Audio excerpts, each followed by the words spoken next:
The sun-scorched summers drenched Boston's suburbs in golden light.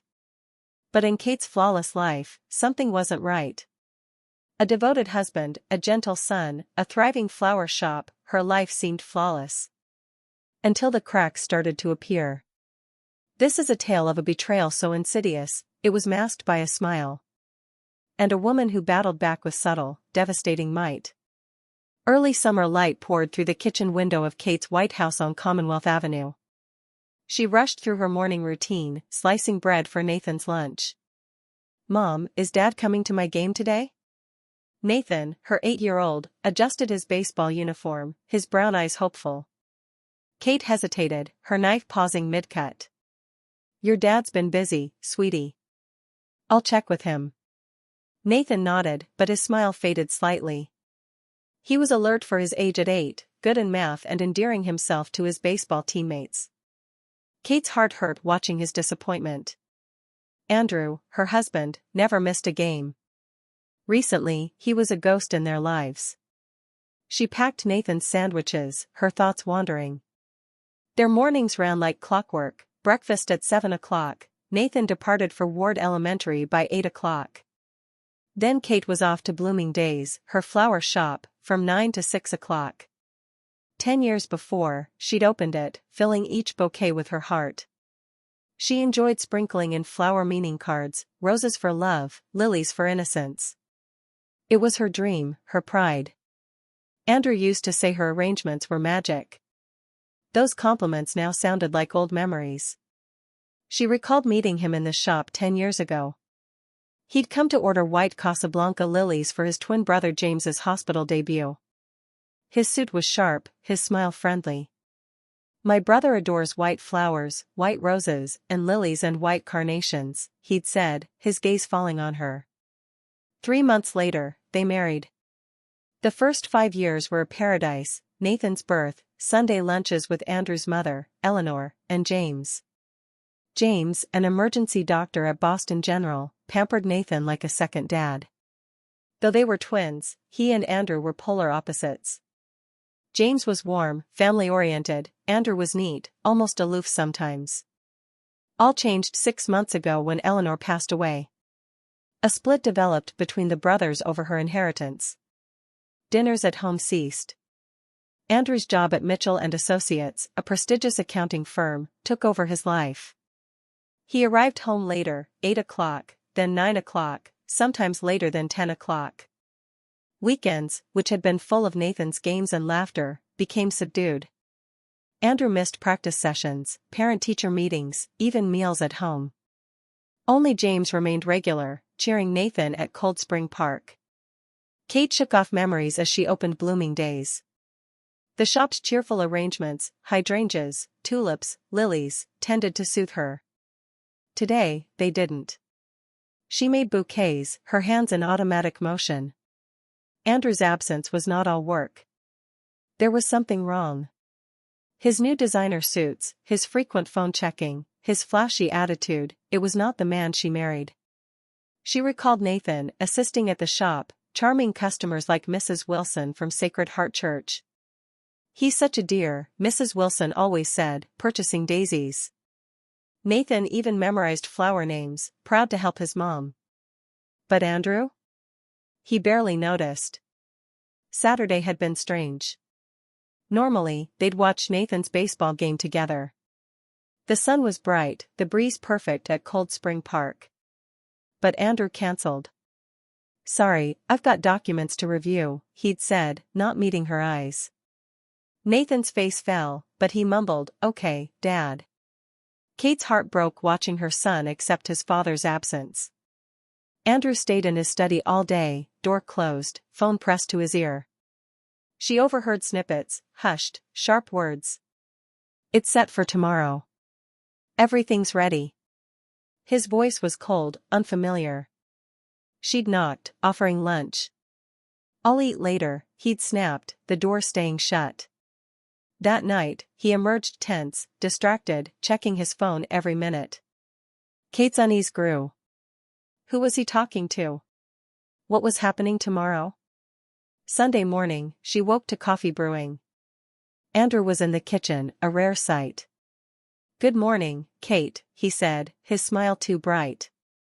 Fresh croissants and scrambled eggs sat on the table, perfectly plated. It was as if yesterday's strangeness never happened. I'm cooking a special dinner tonight, he added. I've been absent lately. Let's make it up to Nathan. Nathan's eyes lit up. Dad's cooking? Really? Kate forced a smile, but her stomach twisted. Andrew rarely cooked, in 10 years, maybe 5 times. Why now? She went to Blooming Days, freshening arrangements with bright summer blooms. Hydrangeas and pinks and blues filled the shelves, but her thoughts weren't on them. Andrew's action seemed contrived, as if an act. At 2 o'clock, her phone vibrated. A text message from Andrew, home at 7 o'clock. Looking forward to dinner. The words would have made her smile, but they sounded false. She went to pick up Nathan from his after-school program at 6:30. He was abuzz. Mom, is Dad cooking? Like, real food? Kate chuckled, musing his hair. Let's see what he has there, kiddo. When they came home, the house was aglow with warm light. A new, pricey-looking tablecloth adorned the dining table. Their Pottery Barn dishes were carefully set. The smell of New England clam chowder wafted through the air. Focaccia cooked in the oven, its aroma rich and unrecognizable. Andrew worked around the kitchen, chopping with uncoordinated precision. He referenced a recipe on his phone, his body stiff. It's all ready in 30 minutes, he phoned, checking the clock. Kate observed him intently. He checked his phone once more, his expression tightening at a message. She sat with Nathan and helped him with homework, never taking her eyes off Andrew. The way he stirred the pot, checked the oven, looked at the clock every few minutes, it was too cautious, too deliberate. Mom, Dad's soup smells great, Nathan said with a grin. Kate nodded, but her heart was racing. Something was wrong. Andrew's smile was too perfect, his movements too practiced. She remembered his whispered summons yesterday. Tomorrow is all set. Today was tomorrow. What did he have in mind? Her wedding band caught the light, a symbol of their love. But as she looked at Andrew, his eyes flicking to his phone, she felt a shiver run down her spine. The perfect dinner, the perfect husband, it was all an illusion. Something sinister was brewing, and she wasn't prepared. The candlelight danced on the dinner table, casting spooky shadows. Steam curled off Andrew's New England clam chowder, its thick scent now menacing. Kate's heart thudded as she gobbled up a spoonful, the salty warmth covering something amiss. The food was too perfect, focaccia golden, salad bright, dishes spotless. Andrew smiled tight as he pushed them to eat. Please, sit. Enjoy. His voice had an edge, sharp and forced. Nathan grinned, oblivious. Wow, Dad, this smells incredible. Kate forced a smile, her instincts screaming. Why was Andrew, who never cooked, making this complicated dinner? 10 minutes into the meal, Nathan's voice quivered. Mom, I feel sick. His small hand gripped his stomach. Kate's vision blurred, dizziness washing over her like a wave. Her arms felt heavy, the room spinning. Nathan.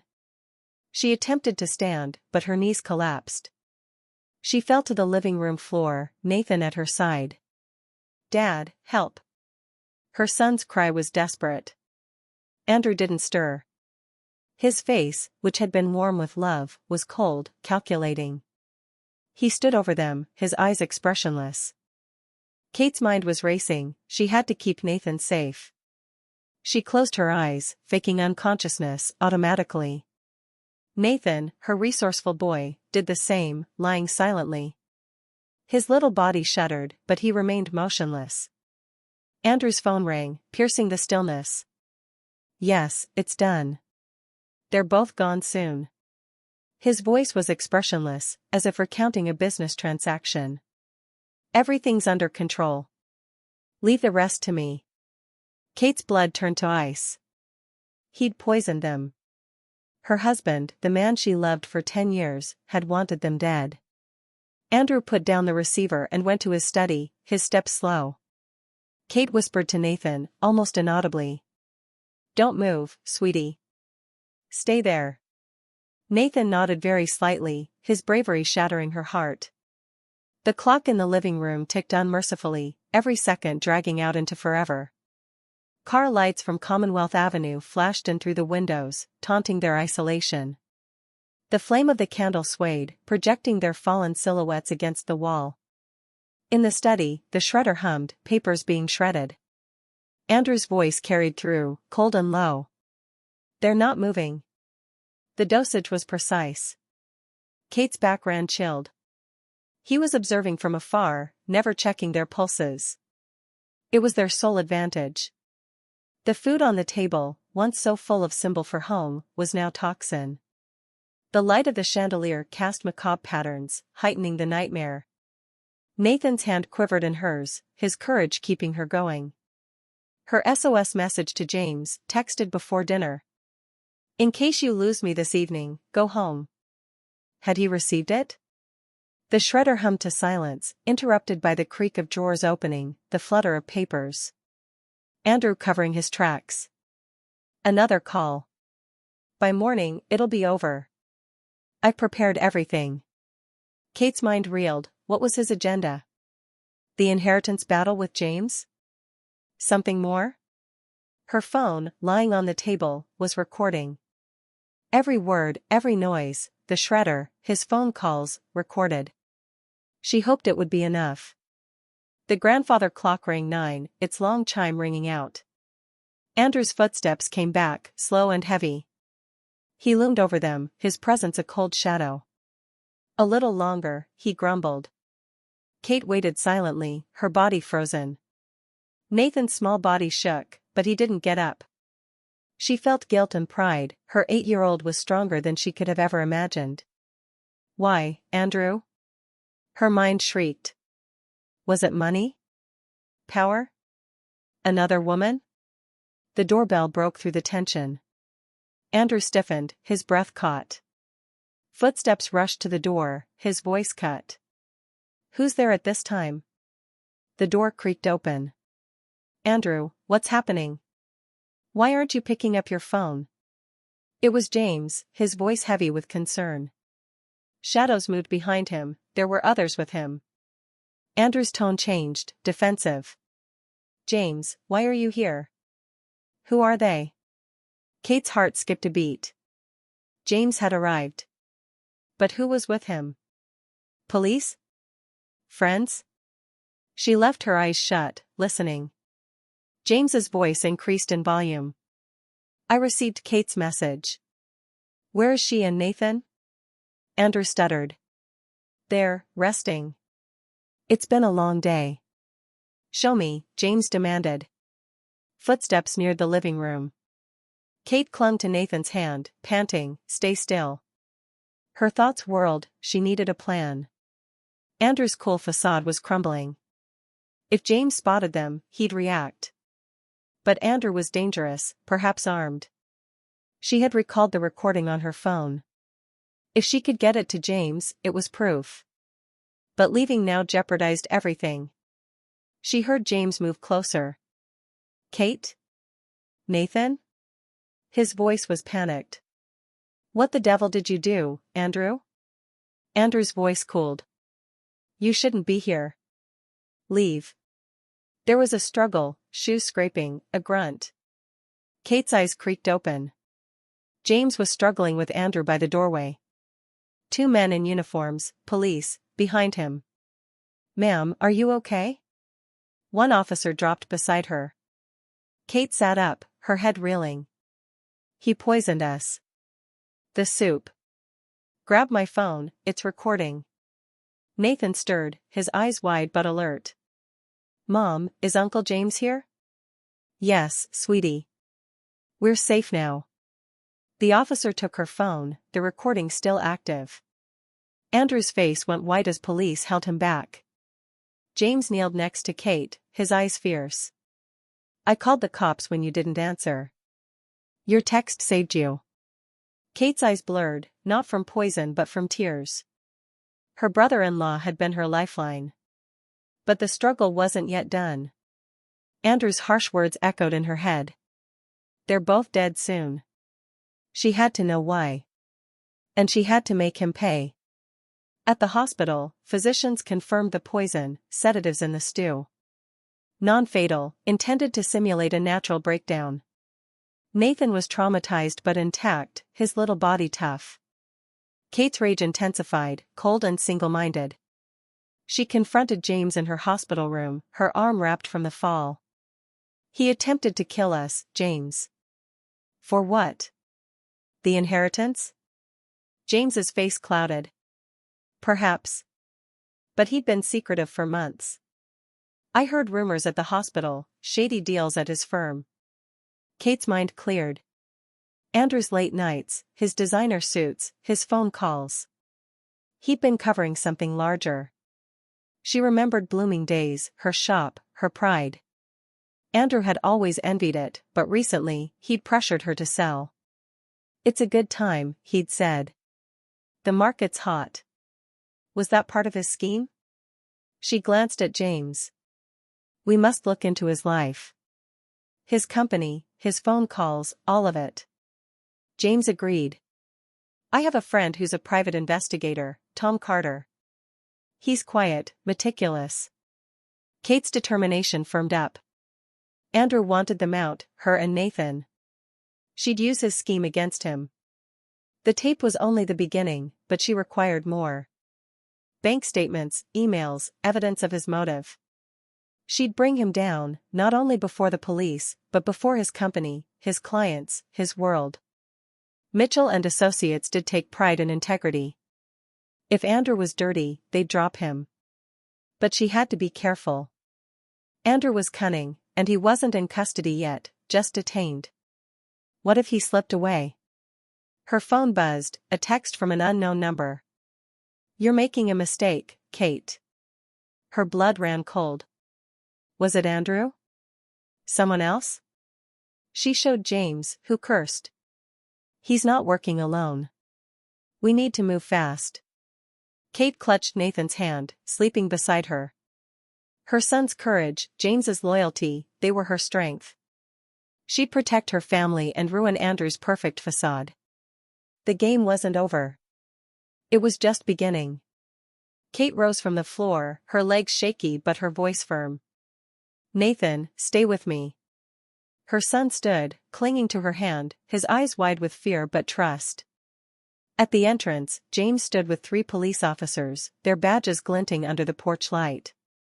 Andrew's face drained of color, his perfect facade crumbling. Kate, Nathan, you're okay? James's voice broke with relief. Kate picked up her phone from the table, the recorder app still open. I knew your scheme, Andrew. It's all here, your phone calls, the shredder, the poison in the soup. Andrew's eyes flicked to the phone, alarm flashing. Kate, you don't know. James moved forward, his expression unyielding. I've seen you change, brother. Your fixation on Mom's inheritance. Your affair with Sarah Collins. Andrew's phone vibrated, the screen illuminating, Sarah Collins. Kate's heart dropped, the name confirming her worst suspicions. The call history revealed dozens of calls, all tonight. We know everything, James said. Your flight to Dubai with Sarah on Mom's money. Andrew's shoulders drooped, his voice feeble. I can explain. No, you can't, Kate barked. You attempted to kill us. For what? Money? Another woman? Police sirens wailed nearer, their red and blue lights flashing through the windows. Boston College's clock tower told 10, its chimes dull in the darkness. Sacred Heart Church's bells rang faintly, a far-off assurance of salvation. An officer stood before Kate. Ma'am, we require your testimony. She nodded, holding Nathan, who was shaking but standing upright. The warm light of the chandelier seemed a shield, a promise of hope. James's eyes caught hers, full of sorrow but fierce love. Mom would be proud of you, he whispered. Kate cried, her heart overflowing. Eleanor's love, her family's real connection, lived on in James and Nathan. The truth was unwound in a chilly questioning room at the Boston police station. Streetlights on Commonwealth Avenue danced outside, sending tall shadows. Nathan sat with a child psychologist in the room next door, his courage astounding Kate. She gave her phone to Detective Harris, a strict woman with hard eyes. "Here's the recording. Andrew's calls, his shredder, all of it." Harris played it, Andrew's voice icily clear. "They're not going anywhere." The dose was just right. Kate's gut was churning, but she remained firm. Andrew was in another room, quiet, his attorney with him. James detailed, his tone somber. "I saw the way he acted months earlier. At the hospital, I listened in on a phone call, crooked business, lots of money. He was stealing from Mitchell and Associates. $1 million plus in gambling debt, luxury vehicles, designer clothing. Mom's $50 million legacy was his exit strategy." Kate's mind was racing. The inheritance struggle wasn't greed, it was survival to Andrew. He'd meant to murder her and Nathan, wipe them out, and begin anew with Sarah.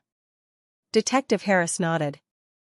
"We have bank statements, emails, phone records. Sarah Collins is being interviewed also. She's his co-conspirator, not merely his mistress." Kate's fury raged. Sarah, his young assistant, had been complicit. Emails indicated that she had encouraged Andrew to take care of Kate before they left. The police had moved swiftly after James's call, prompted by Kate's SOS message. A medical emergency team had been waiting in readiness, sparing them the worst. Interrogation went on beyond midnight. Andrew's silence was broken under the pressure of evidence. "I didn't mean to kill them," he mumbled. "Just put them to sleep. Clear my debts, begin anew." Harris's eyes were icy. "Sedatives in that quantity? You put their lives at risk." Kate and Nathan spent the night at James's place, an impromptu sanctuary. The following days were pandemonium. Andrew's arrest, along with Sarah's, shook Boston. "Accountant poisons family for millions," the tabloids cried. Mitchell and Associates let Andrew go, their standing ruined. Clients withdrew accounts, stocks plummeted. Sarah's name was dragged in the dirt, her career destroyed. The community of Sacred Heart Church rallied around Kate. Mrs. Wilson delivered casseroles, hoping Nathan would recover. Kate kept Blooming Days afloat, its flowers a symbol of hope. White Casablanca lilies, which had been bound to Andrew, now symbolized hope. A month passed, and Kate sat at Cold Spring Park, observing Nathan play catch with James. The summer grass was alive, Nathan's laughter a salve. They had resolved to give Eleanor's inheritance to Boston College's scholarship program. It was what she would have wished, Kate reflected, her heart full. Nathan's grades remained good, his therapy sessions healing him. "Hey, Mom," he called, his glove dusty. "Are you still afraid of Dad?" Kate hesitated, his clear eyes meeting hers. "No, sweetie. We have our own family, you, Uncle James, Grandma in heaven." She hugged him, tears threatening to prick her eyes. The following weekend, Nathan's team, the Newton Stars, had a big game. Kate and James would cheer from the stands, Eleanor's spirit with them. Andrew went to trial, accused of attempted murder and embezzlement. Evidence stacked high, Kate's recording, bank statements, Sarah's emails. He received 7 years, his life destroyed. Sarah, as well, received 3 years and a tarnished reputation. Kate rebuilt her life, her store prospering, Nathan's smile her anchor. She remembered Eleanor, whose love had bound them together. Real family wasn't blood, it was trust, bravery, and showing up. James, Nathan, even the church community, they were her strength. As summer waned, Kate arranged lilies at Blooming Days, her heart light. The agony of betrayal had created a new beginning. Hey, everyone, what a tale! Kate transformed a fatal betrayal into a victory of love and strength.